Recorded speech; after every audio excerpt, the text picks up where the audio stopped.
A very warm welcome to all. So today we are starting with our first subject, which is operating system in BSc final year. So in chapter 1 there is a brief introduction about operating system, and the main contents for this chapter are what operating system do, computer system organization, computer system architecture. These two terms you already know, that you have studied computer system architecture and organization last year. So I hope the topics are clear. So I hope basics are clear from the last year. Next topic is operating system structure, then operating system operations, process management, memory management, storage management, protection and security, kernel data structures, computing environment, open source operating system. So all these topics will be considered from introduction point of view in chapter 1. It means a brief introduction is given to all these topics, and in detail these are covered in later on in other chapters. And the objective for chapter 1 are, after the end of chapter 1 you will be able to describe the basic organization of computer system, to provide a grand tour of the major component of operating system, means what are the various components which are included in operating system for its functioning and working. Next, to give an overview of the many type of computing environments. इसका मतलब है कि कितने type के environment possibles हैं जो आप computing के लिए प्रोवाइड कर सकते हैं. और लास्ट जो ऑब्जेक्टिव होगा, to explore several open source operating systems. Open source का आपको पता है, जिसका कोड फ्री होता है या फ्री ऑफ कॉस्ट अवेलेबल होता है. जैसे विंडोज़ जो है वो ओपन सोर्स नहीं है, उसके लिए आपको लाइसेंस परचेज़ करना पड़ता है, काफ़ी कॉस्टली भी है. तो लास्ट में हम ओपन सोर्स ऑपरेटिंग सिस्टम के बारे में जानेंगे. So coming to the first topic in this chapter, it is what is an operating system. So as per slide, a program that acts as an intermediary between a user of a computer and computer hardware is known as operating system. It means operating system एक intermediator का काम करता है किसके बीच में, user और computer hardware के बीच में. Next, operating system goals.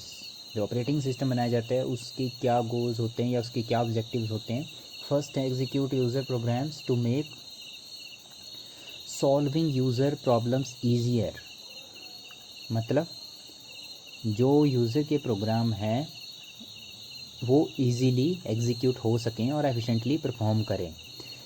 Next, make the computer system convenient to use. जो आपका कंप्यूटर सिस्टम है या कंप्यूटर हार्डवेयर है उसको आप कितने इजीली या कितने कन्वीनियंटली यूज़ कर सकते हैं, एंड यूज़र के लिए कितना इजी है. मींस कि जो एंड यूज़र है वो ज़रूरी नहीं है वो कंप्यूटर इंजीनियर हो या कंप्यूटर प्रोग्रामर हो to make use of computer. And the last goal is use of computer hardware in an efficient manner. Again वही पॉइंट आ गया कि जो कंप्यूटर का हार्डवेयर है आपने परचेज़ कर रखा होता है, काफ़ी कॉस्टली हार्डवेयर. आप सस्ते कंप्यूटर भी खरीद सकते हैं, महंगे कंप्यूटर भी खरीद सकते हैं, और जो बड़ी ऑर्गेनाइजेशंस हैं या गवर्नमेंट है वो सुपर कंप्यूटर भी यूज़ करती है, तो उनका जो हार्डवेयर है वो काफ़ी कॉस्टली होता है. तो उसको एफिशिएंट वे में यूज़ करना बहुत इम्पॉर्टेंट है. जो हमें कौन प्रोवाइड करता है, ऑपरेटिंग सिस्टम. तो जितना अच्छा आपका ऑपरेटिंग सिस्टम होगा उतने ही एफिशिएंटली आप हार्डवेयर को यूज़ कर सकते हैं. मतलब hardware will be worth for its money. Now let us clear the view of operating system from other sources. Like,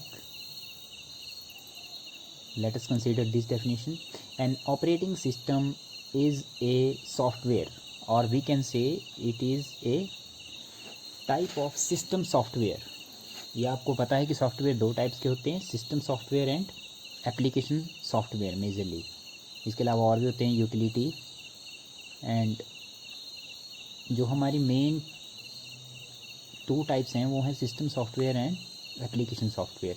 तो जो ऑपरेटिंग सिस्टम है वो सिस्टम सॉफ्टवेयर की कैटेगरी में आता है. तो ये क्या काम करता है? It acts as an interface between the end user and computer hardware. Right. जैसे आप डायग्राम में देख सकते हैं, operating system acts as an intermediator between hardware and user. Right. तो डायग्राम किसी भी वे में हो सकती है. हार्डवेयर को आप ऊपर भी शो कर सकते हैं या बॉटम में भी शो कर सकते हैं. लेट हम किसी और डायग्राम को चेक करते हैं.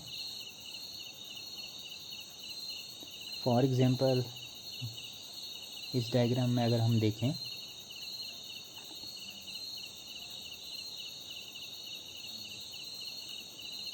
तो आपको इंटरनेट पे ऑपरेटिंग सिस्टम की बहुत सारी डायग्राम्स मिल जाएंगी इजीली. तो आप यहाँ पे देख सकते हैं, यहाँ पे जो हार्डवेयर है वो बॉटम लेयर में शो किया गया है. तो हार्डवेयर के अंदर क्या इंक्लूड हो रहा है? सीपीयू, रैम, इनपुट आउटपुट और अदर बहुत सारे हार्डवेयर के कंपोनेंट्स हैं, वो सारे के सारे इस लेयर में आएंगे. अकेला हार्डवेयर कंप्यूटर में कोई काम नहीं कर सकता है. अगर आपने इसको यूज़ करना है, जैसे आप देख रहे हैं यूज़र टॉप लेयर में है, तो यूज़र डायरेक्टली हार्डवेयर को एक्सेस नहीं कर सकता है. कि जैसे मान लो यूज़र के पास सीपीयू हो, i7 सीपीयू है किसी के पास, तो वो उसको यूज़ नहीं कर सकता है. ठीक है, अनलेस आप उसको यूज़ करने के लिए कोई सॉफ्टवेयर यूज़ नहीं करते हैं. ठीक है, तो मतलब आपको कोई सॉफ्टवेयर परचेज़ करना पड़ेगा. इट मे बी पेड और it may be open source, जिसको हम कहते हैं ऑपरेटिंग सिस्टम. तो ये हर एक हार्डवेयर के केस में होता है. कुछ प्लग एंड प्ले हार्डवेयर्स होते हैं, वो भी तभी काम करते हैं जब आपके पास ऑपरेटिंग सिस्टम होगा. राइट. तो ये जो ऑपरेटिंग सिस्टम है ये इंटरमीडिएटर का काम कर रहा है, और इसके साथ में आपको इसके ऊपर सिस्टम सॉफ्टवेयर इंस्टॉल कर सकते हैं अदर, जैसे compiler, assembler etcetera. And application software भी डाल सकते हैं, जैसे आपको पता है Microsoft word, adobe reader and many other application you में इंस्टॉल. और जो टॉप लेयर है डेट इज़ यूज़र 1 2 3. आपने देखा होगा बहुत सारे यूज़र जो हैं वो मल्टी टास्किंग या मल्टी यूज़र इन्वायरमेंट में काम कर सकते हैं. तो आप इस तरह की कोई भी डायग्राम बना सकते हैं. राइट. और जो नेक्स्ट है यहाँ पे भी बताए गए हैं important functions of operating system. तो ये सारे क्या हैं? इम्पॉर्टेंट फंक्शंस हैं जो ऑपरेटिंग सिस्टम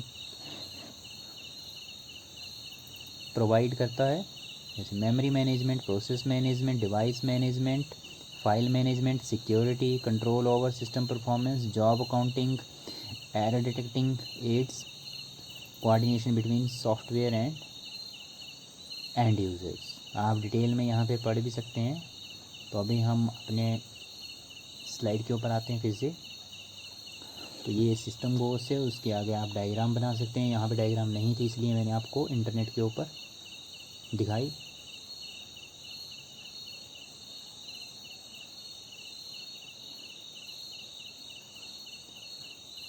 तो नेक्स्ट स्लाइड है हमारी कंप्यूटर सिस्टम स्ट्रक्चर.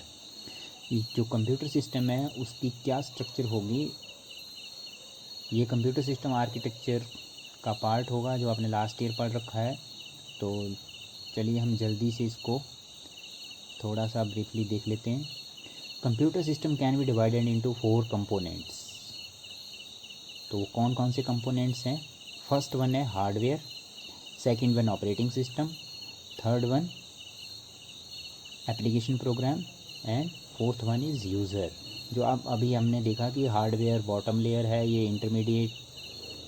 इंटरमीडिएटर हैं, ऑपरेटिंग सिस्टम आएगा उसके ऊपर, ये एनवायरनमेंट प्रोवाइड करेगा to application and other system softwares, और जो टॉप में होंगे वो होंगे यूज़र्स विच यूज़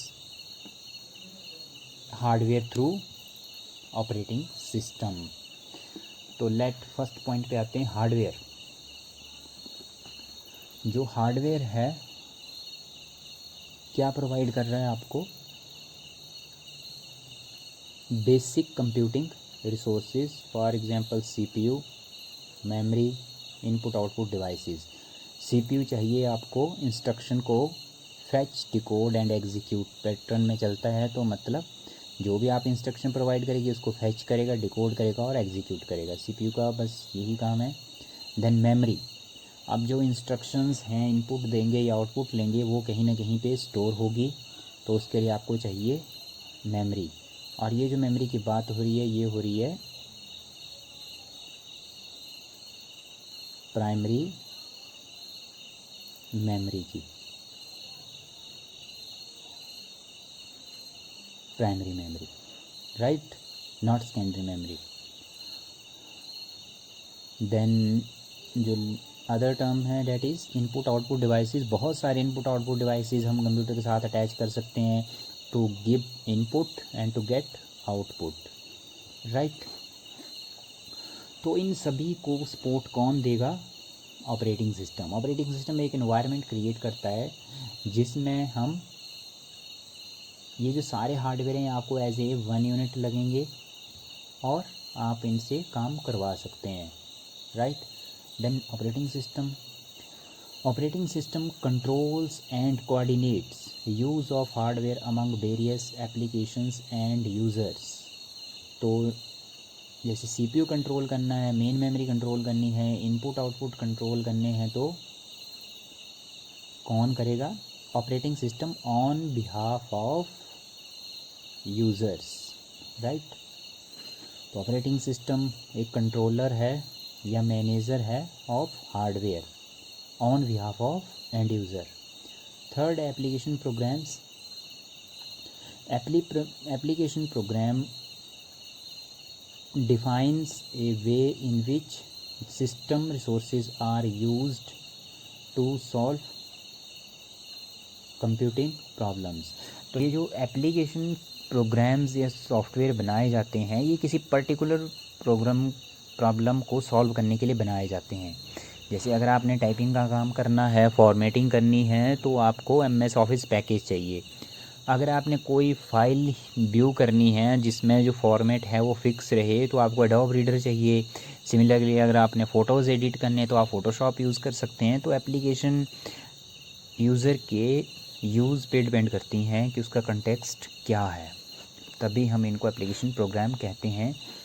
तो ये आप कस्टमाइज़ भी कर सकते हैं, एप्लीकेशन अपने हिसाब से भी बनाई जा सकती है।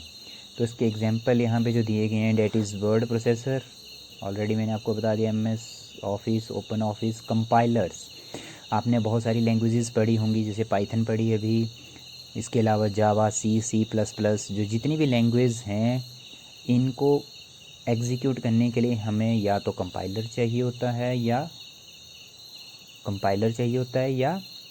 असेंबलर।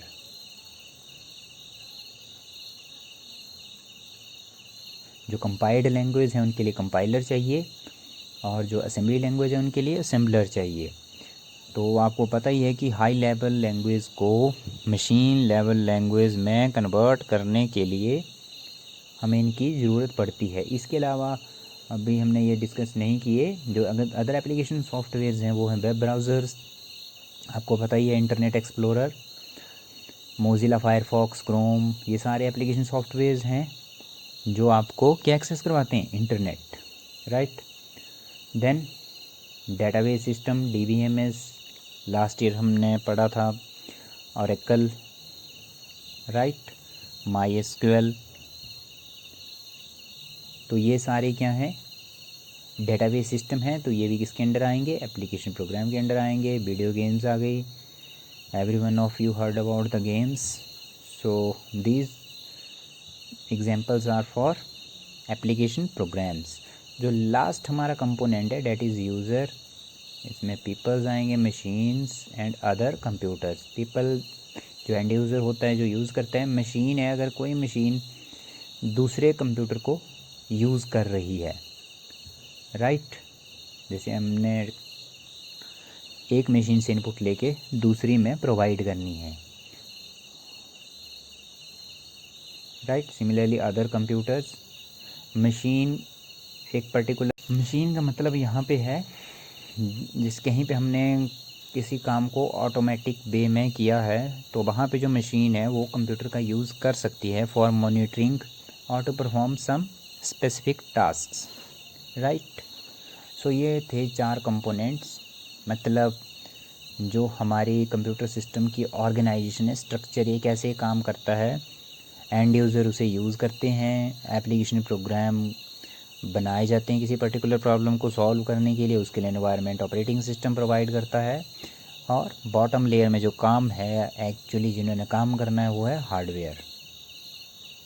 नेक्स्ट 4 कंपोनेंट्स की अगेन डायग्राम जो मैंने आपको इंटरनेट पे दिखाई, तो यहाँ पे फिर से आप देख सकते हैं। बॉटम में कंप्यूटर हार्डवेयर है, then operating system, right. Computer hardware basically ये क्या है, कंप्यूटर सिस्टम आर्किटेक्चर में जो आपने पढ़ रखा है वो सारी चीज़ें यहीं पे ही आएंगी, उनकी वर्किंग। तो उसके ऊपर हमने सॉफ्टवेयर इंस्टॉल कर रखा है, that is operating system, may be open source और पेड सॉफ्टवेयर। और इसके ऊपर हम डालेंगे सिस्टम एंड एप्लीकेशन प्रोग्राम्स, जो आपको एग्जांपल बताए, compiler, assembler, text editor, database system, right. और जो यूज़ कर रहा है वो हैं user 1, user 2, user 3, user n। तो आप इसकी सर्कुलर डायग्राम भी बना सकते हैं, स्क्वायर में बना सकते हैं, ये आपकी क्रिएटिविटी के ऊपर है। नेक्स्ट है but operating system 2। Operating system क्या काम करता है, तो it all depends on the point of view कि आप किस हिसाब से उससे काम लेना चाहते हैं। किसी पर्टिकुलर यूज़र के लिए कंप्यूटर उसके हिसाब से काम करता है, जो आप उससे काम लेना चाहते हैं या जिसके हिसाब से आपने एप्लीकेशन प्रोग्राम्स डेवलप कर रखे हैं।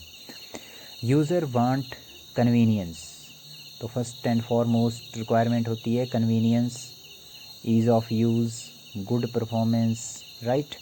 सभी चाहते हैं कि हम कम से कम एफर्ट में कंप्यूटर से काम ले सकें। जैसे पहले आप टाइप करते थे, आजकल आप स्पीच टू टेक्स्ट भी यूज़ कर लेते हैं, राइट। आप बोल के ही टाइप कर सकते हैं या स्कैन करके इनपुट दे।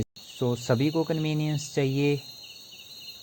जो नया सिस्टम है वो इजी भी होना चाहिए यूज़ करने में, ये ना कि बहुत ही कॉम्प्लिकेटेड हो, आपको कमांड्स टाइप करनी पड़े, मतलब जो कंप्यूटर इंजीनियर है वो ही यूज़ कर पाए, तो ऐसा भी नहीं होना चाहिए। देन गुड परफॉर्मेंस, जो आपका हार्डवेयर है, जैसे आप नया स्मार्टफोन लेते हैं तो आपको क्या चाहिए कि फ़ोन हैंग ना हो, उसकी परफॉर्मेंस बहुत अच्छी हो, आप जितनी मर्जी ऐप्स उसके अंदर खोलें वो हैंग ना हो और स्मूथली काम करे, तो ये आती है गुड परफॉर्मेंस में। और next don't care about resource utilization, जो रिसोर्सेज हैं वो इनफाइनाइट होने चाहिए, राइट। जो कि अभी पॉसिबल नहीं है, लेकिन जो आपकी एप्लीकेशंस हैं वो उस हिसाब से होनी चाहिए कि आपके सारे के सारे रिसोर्सेज को एग्जॉस्ट ना कर ले। फॉर एग्ज़ाम्पल आपके पास अगर आजकल के टाइम में 1 GB रैम वाला फ़ोन हो और आप उसमें आजकल की लेटेस्ट एप्लीकेशन डालना चाहें तो वो फिजिबल नहीं होगा। आप उसमें कुछ ही लिमिटेड एप्लीकेशंस यूज़ कर सकते हैं। पर इसके साथ में ये भी है कि जैसे आपके पास हार्डवेयर में इम्प्रूवमेंट होती है तो सॉफ्टवेयर भी उसी हिसाब से इम्प्रूव होते हैं, या हैवी सॉफ्टवेयर आपको मार्केट में अवेलेबल हो जाते हैं। फॉर एग्ज़ाम्पल अगर आपके पास आजकल लैपटॉप में रैम 6 GB या 8 GB यूज़ कर रहे हैं, तो जो गेम्स, वीडियो गेम्स आप खेलते हैं उनको वर्किंग के लिए रैम की कैपेसिटी भी हाई चाहिए, राइट। तो ये जो हार्डवेयर एंड सॉफ्टवेयर हैं ये पैरेलल चलते हैं एक दूसरे के। जैसे जैसे एडवांसमेंट होती है हार्डवेयर में, सॉफ्टवेयर में भी उसी हिसाब से एडवांसमेंट होती जाती है। नेक्स्ट,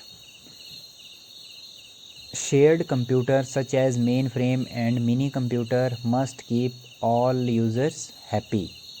यहाँ भी तो हम पर्सनल कंप्यूटर के बेसिस पे बात कर रहे थे, लेकिन अगर कोई कंप्यूटर है जो शेयरिंग बेसिस पे यूज़ हो रहा है, जैसे मेन फ्रेम या मिनी कंप्यूटर होते हैं जहाँ पे मल्टीपल यूज़र्स साइमल्टेनियसली लॉगिन कर पाते हैं, तो सभी की परफॉर्मेंस इक्वल होनी चाहिए। ये ना हो कि किसी यूज़र की परफॉर्मेंस या उसके जो सिस्टम है वो हैंग हो रहा है, इंटेंडेड वर्क नहीं कर पा रहा है, तो सभी यूज़र को हमें सेटिस्फाई करना पड़ेगा। तो जो आपका ऑपरेटिंग सिस्टम है वो उस हिसाब से डिज़ाइन होगा, राइट। अल्टीमेटली जो काम किसने करवाना है, operating system. Next, user of dedicate system such as work station have dedicated resources but frequently used shared resources from server. तो हमें जो हमारा जो ऑपरेटिंग सिस्टम है वो इन रिक्वायरमेंट्स को पूरा करे। जो वर्क स्टेशन है उसके पास अपने रिसोर्सेज होते हैं, डेडिकेटेड का मतलब उसके अपने रिसोर्सेज जो पर्टिकुलरली उस मशीन के लिए ही बनाए गए हैं, पर फिर भी ये शेयर्ड रिसोर्सेज यूज़ करता है जो कहाँ पे होते हैं, सर्वर के ऊपर होते हैं। तो जो सर्वर के ऊपर चीज़ें हैं वो बेसिकली शेयरिंग के लिए ही बनाई होती हैं। जैसे आपके पास स्पेस है तो आप उसमें 10 यूज़र, उस स्पेस को 10 यूज़र को एलोकेट कर सकते हैं। Next, hand held computer are resource poor, means जो पीडीए हैं या टैबलेट्स हैं उनमें रिसोर्सेज कम होते हैं। आपने देखा ही होगा कि उनकी जो रैम रोम है वो अभी काफ़ी कम होती है कंप्यूटर के मुकाबले, फिर भी इम्प्रूव हो रही है day by day. Optimized for usability and battery life, तो उनका जो ऑपरेटिंग सिस्टम है फॉर एग्जांपल एंड्रॉयड है या इससे पहले जो भी जावा बेस्ड ऑपरेटिंग सिस्टम थे वो इस हिसाब से बनाए जाते हैं कि वो बैटरी को भी ध्यान में रखे, ज़्यादा बैटरी कंज्यूम ना करे, क्योंकि ज़्यादा प्रोसेसिंग होगी तो बैटरी भी ज़्यादा कंज्यूम होगी। तो ऑप्टिमाइज्ड किया जाता है उनको, उनकी यूजेबिलिटी और बैटरी लाइफ में बैलेंस मेंटेन किया जाएगा, ना तो वो ज़्यादा हार्ड टास्क के लिए बनाए जाते हैं या ना ही बिल्कुल स्मॉल टास्क के लिए बनाए जाते हैं। तो वो ऑप्टिमाइज्ड यूज़ के लिए बनाए जाते हैं। जैसे आपने देखा होगा जो पहले स्मार्टफोन थे वो थोड़े लिमिटेड फंक्शनैलिटी उनकी थी, लेकिन जैसे जैसे अब रैम रोम इंक्रीज़ हो गई है तो आपने देखा होगा मोबाइल फ़ोन में भी 8 GB या 10 GB रैम अवेलेबल है, तो वो ज़्यादा एप्लीकेशंस को सपोर्ट करते हैं। लास्ट पॉइंट है, some computer have little or no user interface such as embedded computer in device and automobiles. यहाँ पे जो बात हो रही है, जैसे हमारे पास एम्बेडेड सिस्टम्स होते हैं, जैसे आपकी वॉशिंग मशीन है, लिफ्ट है या कहीं और पे थर्मोस्टेट है, इस तरह की चीज़ों में जो ऑपरेटिंग सिस्टम है आप उसको देख भी नहीं पाएंगे,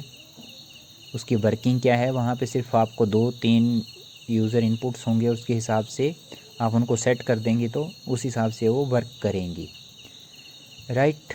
तो इनके जो ऑपरेटिंग सिस्टम है वो उसी हिसाब से डिज़ाइन होंगे। Next, operating system definition. First जो डेफिनेशन है वो एज ए रिसोर्स एलोकेटर है और जो सेकंड डेफिनेशन है एज ए प्रोग्राम कंट्रोलर है। रिसोर्स एलोकेटर होता है जो आपके हार्डवेयर है वो अमंग प्रोसेसेस कैसे एलोकेट करना है, तो वहाँ पे ऑपरेटिंग सिस्टम क्या एज ए रिसोर्स एलोकेटर काम करेगा, और जो प्रोग्राम एग्जीक्यूट करने हैं उनको कंट्रोल भी करना पड़ेगा, तो वहाँ पे कंट्रोलर का काम करेगा। मतलब जो रिसोर्सेज दिए हैं क्या वो उसके हिसाब से काम कर रहा है, तो उसको हमें कंट्रोल भी करना पड़ेगा। तो as a resource allocator it manage all resources and decide between conflicting request and efficient and fair resource use. जो रिसोर्स एलोकेटर है वो देखेगा कि सारे के सारे रिसोर्स अच्छे से यूटिलाइज़ हों, और वो देखेगा कहाँ पे कन्फ्लिक्ट है, कौन सी प्रोसेस को ज़रूरत नहीं है, कहाँ पे किसी किसी प्रोसेस ने एक्स्ट्रा रिसोर्स तो नहीं ले लिए हैं, तो वो ये सारी चीज़ें देखेगा और फेयर यूज़ पॉलिसी इम्प्लीमेंट की जाएगी, राइट। और जो नेक्स्ट एज ए कंट्रोलर जब काम करेगा तो it control the execution of program and prevent errors and improper use of computer. तो ये कंट्रोल करेगा कहीं एरर तो नहीं है, या इम्प्रॉपर यूज़ तो नहीं हो रहा है, कि मतलब हम काम कोई और करवाना चाहते हैं और कंप्यूटर हैंग हो रहा है, या तो काम ही नहीं कर रहा है, या अपनी मर्ज़ी से काम कर रहा है, राइट। तो होप आपको यहाँ तक क्लियर हो गया होगा। जो नेक्स्ट स्लाइड्स हैं वो हम अगले वीडियो लेक्चर में कवर करेंगे। Thank you, have a nice day.